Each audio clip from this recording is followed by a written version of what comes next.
When I was a boy, winter meant snow and frost and icicles, red noses, sleighing down hills. Now increasingly, winter means wind. The winds are far more furious in recent years than ever before.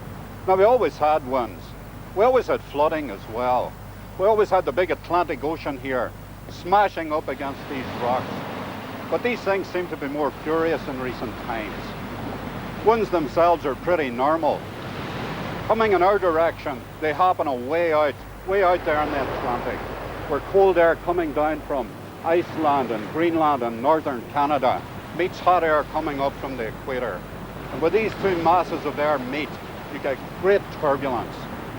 Now we're told that the great furious winds we have at the moment have something to do with global warming, where there's more carbon dioxide and gases in the air, and that only increases the wildness of these winds. Normally, they would pass us.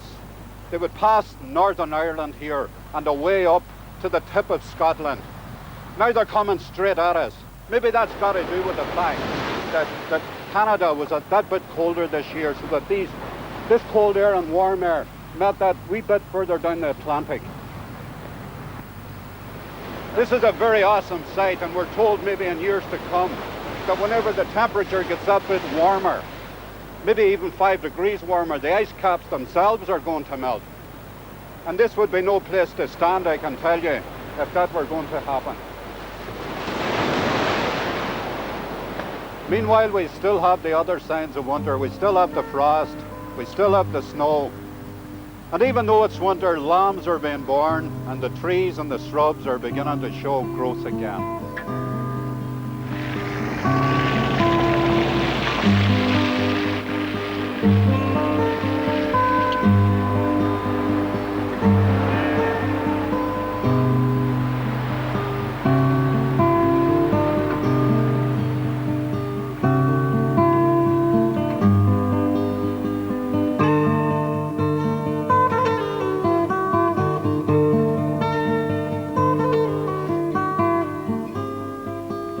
Sheep farming, I'm told now, is a dodgy enough business. You don't always get what you want. And, you don't always have what you expect. Mm-hmm. Do you get many disappointments now, Colin? Oh, did you do? Yes, I've had some disappointments as far as, lost in that really good potential newborn lamb that maybe out of a fairly dear sire that you bought at some of the big pedigree sales. You would lost the odd lamb or two that would be really take the heart out of you, and well, it's just a matter of putting it behind you and hope the next one's more lucky. These wee lambs here now, they're 4 or 5 days old, are they? The two that you see skipping around in the pen there, they're about 4 or 5 days old, and the ones down the back pens, they're just newborns this morning. Mm-hmm. And there are a few ladies there look as if they're going to have lambs any time. They're coming very close still. That there 1 or 2 should be lambs tonight, and the rest of them there within the week. When we see lambs out in the field, we think of spring. That wouldn't be the case of the Suffolk. I mean, the Suffolk's having its lambs slap bang in the middle of winter. Mm-hmm. Mickey sheep, your sheep seems more sensible. They're out late March, beginning April.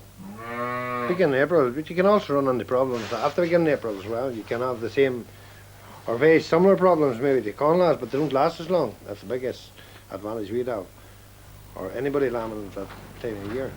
What kind of problems now, McGee? Well, you can get weather conditions can definitely hold you up and get queued up here, and similar to having to house and hold on to sheep. They can be losing processes there as well. But the advantage, I think, coming on into lambing in April, you're back in the spring, and your days longer, and the weather's coming around to be better. So you have a better chance. I automatically think of the fox now as a hazard or a danger. Well, again, foxes do a lot of harm. I think now, personally, I don't know what Mikey thinks, but definitely I've had sheep and lambs killed here with, well, not so much sheep now. I've had young lambs killed with foxes and actually left lying in the field, some of them nipped in the back of the head. But as you say, it could be the older type fox that's taking the easy prey that may be doing that. It's usually it's usually when after the pup Them hungry, and they definitely will lift one lamb, so there's no question about it. I'm told that once a vixen starts doing that sort of thing, she teaches her young to do the same. Oh, I think it's nature again. It will come in, yeah. The weather would claim the majority of all the newborn, the deaths in the newborn lambs. Weather usually is the biggest takeaway, the biggest losers all the time. Them are ones, the fox and the mink, have to love to be honest. Oh, But they do, the majority of losses through them are very small compared to the natural losses. You could call them natural losses. there are many other things. There are things in the sky as well. The buzzard. We have buzzards now along this valley. Yeah. You Well, don't have any problems with the buzzard? No problems with them. No, none at all. Buzzards have been around here quite a long time now, maybe from the start, and they've made it and bred here. And actually last year in the field I come across one that was sitting doped in the field. Presumably it had picked up some sort of poison or something. Brought it down here, put it in a cage, non-for-ray bulb on it for 3 days, and fed it. Was able to release it, and away it went again. I can still spot it at times out around the field. The grey crow is the biggest killer, you know. Much more problem than the fox. The greyback. The greyback, yeah. That's the biggest problem. She can leave an Problems awful like mess behind her without killing. Over the years, now the crossbred section of my sheep, which will lamb in March, I've got to the fields early in the morning there and found the ewe with her newborn lamb. Maybe the eyes ate out of the lamb and the tongue ate out of it. And there's nothing else for me to do but put the animal down. The newborn just, it will not survive. But You'd have no hesitation about bumping off a greyback crow? None. None. None. Not like the fox. No. No, because the greyback crow, I mean, the fox, if it does a job, it's clean, it's gone. It's lifted the lamb and it's disappeared. But you have the greyback crow 12 months a year. And the savagery, what the abuse they give stock and how they lead them is sickening. It's just, to say the least, it's very sickening. And very painful for the Very animal. painful. You've got the rustlers as well, you know. You've got the two-legged fox. No, go on. Tell me about well, the rustlers. Yeah, the rustlers, yeah. And there has been a few of them known in this area too, but they're known characters, you know. They give a lot of trouble. They can strike at any time as well. They come in the middle of the night with masks and cowboy hats, or No, I don't think they'd be masked, no. No, not But necessary in the middle of the night. they either, come you know. with trucks. They can come with trucks, and it's a very, you know, it must be the lowest of low games because, I mean, everybody's stock's very vulnerable. When you're lying in your bed at night, your stock's lying in the field somewhere.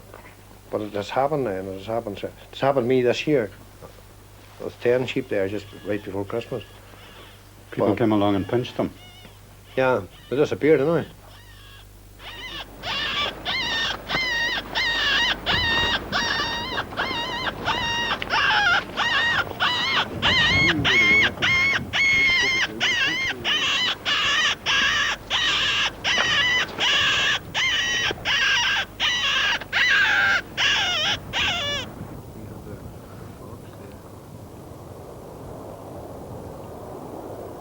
It's a very rough night here, Liam. Do we Better, sure. we actually expect to see foxes here? Well, hopefully we should see some. I thought they were very clever animals. They're smart, but they seem to ignore the red light, the red beam they come in. Hey, You what can is bring them this red close. beam now? This is a filter of some sort. That's just a red plastic filter over the light itself. The fox is running normal. There's a pair of filters. Yeah. That's good.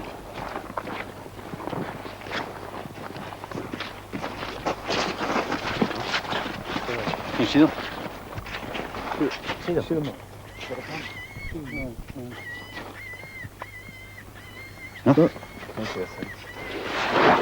Well, what we're actually doing here now at the minute, we're looking for a large set of red eyes, Ollie, because they show up like bun nuts on a real dark night, you know. With that shining on them? With the red filter shining on them. And once you see the pair of red eyes, you can be sure it's a fox. But they're nocturnal things. Surely they must see us as well as that light. Well, conditions the night without a moon, you know, it's dark, the wind's blowing strong, they hear the squealer going, they think it's a rabbit in trouble or a wounded animal of some sort, and what they're doing is they're coming looking for their dinner. And when you're hungry, a lot of things be sort of blown to the wind, you know. We have to keep very quiet. You have to be very, very quiet. a dark night, a moonless night, and a wee bit of wind, and preferably a wee bit of rain. You know, it sort of keeps all the noise down, keeps the voice down. I'm scanning here now at the moment to see if we can sort of pick anything up for you. The squealer, now that brings them quite a distance. They could start their run at the top of a hill, a mile away, and they could come tearing down to within 15 yards. It's a dying rabbit or something. Yeah, is they it? represent an injured animal, a rabbit or a hare, and that's the fox's food stuff, so they come straight to it. In fact, Ollie, look. You see the red eyes? Right. Are there two foxes there? You see, at this time of year, they're pairing up, you know. Can you see them? I do, yeah. But I get the notion they can see me as well. Those two foxes aren't going to come near us Those at two all. foxes have no intention of going anywhere tonight. Well, it's possible they have fed. They've already fed, possibly. They've already I fed. see. They could be sitting there now, looking at us, making idiots of You ourselves. fellas do this quite a lot, do you? Come out at night. A cold night like this. We do a good bit. We do it at the request of the farmer, Ollie. We were really in good standing around this area with the farmers. You and shoot foxes. We do, yes. Yeah, and you don't have any reservations at all about that? There's hunting and there's hunting. And if you get a phone call from a farmer, which we did, and he says, right lads, I have lost 18 lambs. I want the foxes read out. And what do? You know, you go out and you accommodate the farmer. Like, I mean, they say it's his livelihood, it's his, you know, it's money out of his pocket. I was talking to a farmer today, you see, and he said, okay, the foxes can be a bit of a nuisance, can be a bit of a bother, but the greatest pest from his point of view is the greyback crow. Greyback crow, that's another problem too as well. What we actually do, we have grey crow traps set up around this part of the country here. And we bait them, and the grey crows drop down under them. And that's how we catch the grey crows. Because they're a wary bird, you'll not get very close to them, you know. But the grey crow traps, it's the only way of actually catching them, you know. What the farmer said was that the fox, at least, it's a clean kill, whereas the greyback crow, it's a horrible death. They pick out the eyes and they It's do all lingering. sorts of It's a horrible With the lingering greyback, death. it's a lingering death. cause great pain. They do.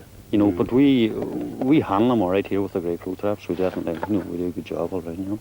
Well, you see the foxes, you know, I hear of large kills of foxes. Lots of foxes been shot. You're not scared that you're going to run out of foxes?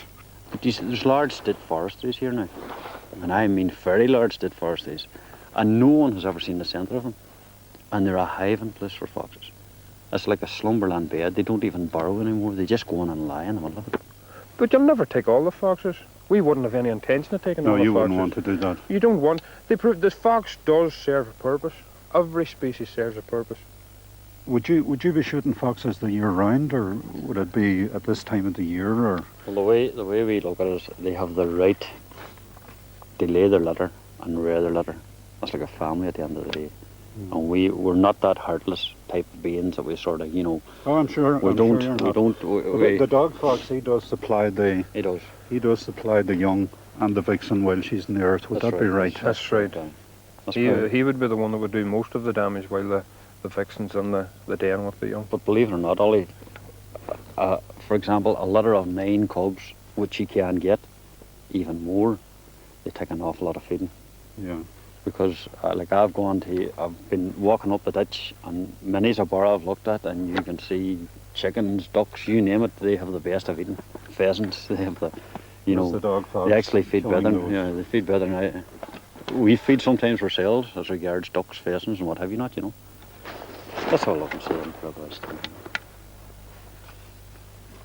I don't think. Yeah, they're not going to come near us. I think we'll go further down the road and see if we can sort of pull Right. them in. Is that okay? Right. Uh-huh. Still there, right?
This grotesque pile of rubble here, this wood rubble, is evidence that a long time ago, this barren land in front of us here was once forest land. These are the roots, the fibrous roots of very old trees like the native pine and the native oak. That was a long time ago. Since then, the place became bogland. All these fields about me here were covered with turf, or what local people call moss. These fields themselves are about 6 feet below the level of the roadway.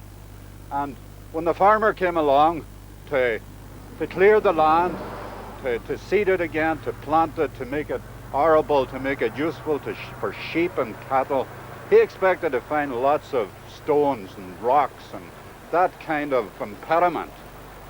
Instead, he had to unearth this evidence that this barren landscape across from me here once hosted many, many trees.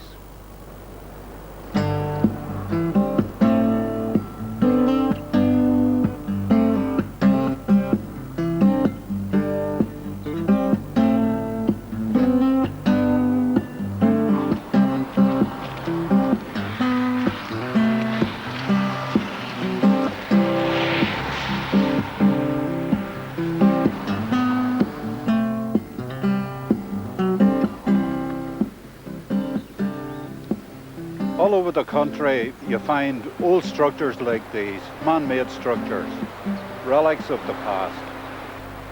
They just stand there, they don't seem to lead anywhere. About 50 years ago, this was a viaduct that carried a train across these town lands. Now, it carries sheep and it carries cattle, carries the odd person. It looks a bit absurd standing there, but for me, well, it gives this valley a sense of scale or some kind of vantage point or some sense of perspective.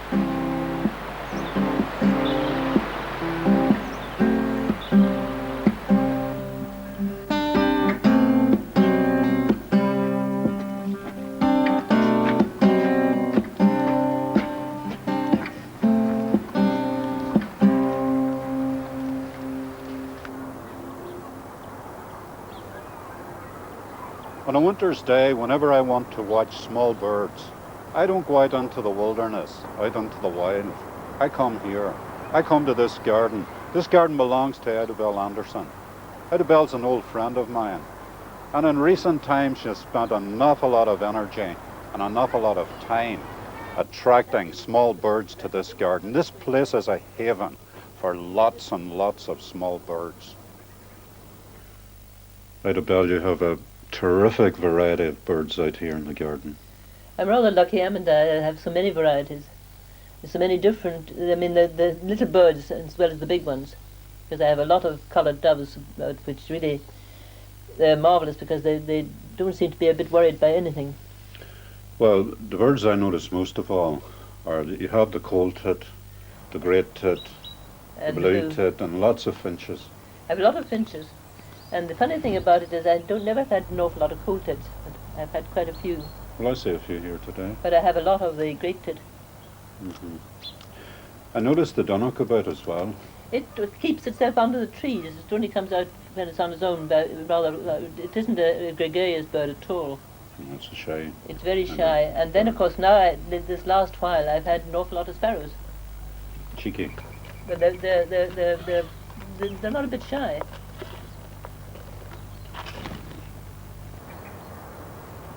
The thing that I notice about the blue tit and the cold tit and the great tit there on the food container and the nut container is they're always very, very alert. They're always looking over their shoulder to see what's they look coming. round them. They don't put up with any nonsense. I found that my neighbours' cats are very, I mean, they're nice cats. As cats go, they're beautiful, but they are definitely inclined to chase the birds. Cat's a cat. I've had one that actually jumped on top of my bird table and sat on the top of the hut on top, trying to get set round to get in after the birds underneath. You wouldn't have thought that a cat could get as far as that in one jump, but it can. Do you see of all of these birds now, Idabel, coming into your garden? I mean, they're coming in there for good reason. You bring them in there. Which would be your favourite bird, do you think? I think I go back again to the thing that I love an old robin. The robin somehow is the bird of the garden.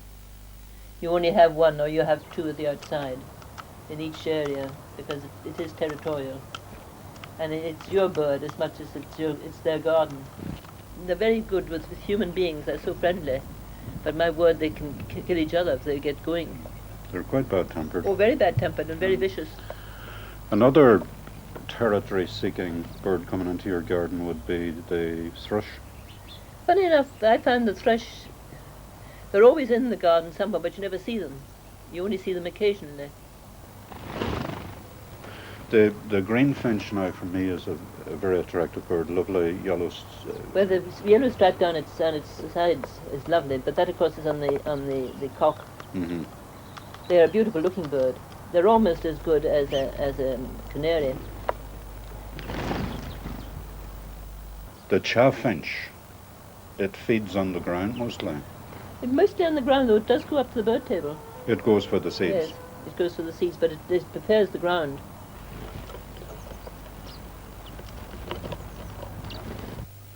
Idabel, I can't help noticing about me here that you have lots of literature on natural history and wildlife and birds and. Well, I have so much, but as I said, the house is cluttered.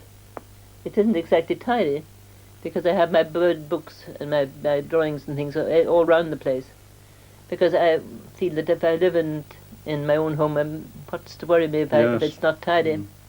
You've been interested in birds for a very long time. Well, I've always been interested in birds, but when I moved from Deanfield down to here, and I had to start a complete fresh with the garden that had nothing, because the garden in the place I am in now had nothing when I came into it.